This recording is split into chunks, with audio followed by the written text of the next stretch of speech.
Happy Sunday, class. We have finally reached the end of our time together. These 8 weeks have really flown by, and I have really enjoyed getting to know each of you better over the course of these past few months. I've enjoyed your participation and all that you've added to our course discussions, and I am excited for you as you begin term 4 and new courses next term. And I hope that you have a very restful holiday break, that you take some time to recharge and spend time with your family so that you can start back in January ready to tackle all your new courses and moving forward into reaching all of your goals. If you want to know what you received in the course, you can log into Blackboard and log on to our course and then click on the My Grades tab. It will give you not only your final grade for the course, but it will also give you what you received on all your Unit 8 graded work.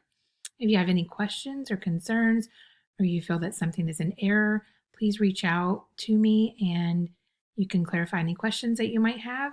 You can text me or email me or give me a phone call today if you do have any questions.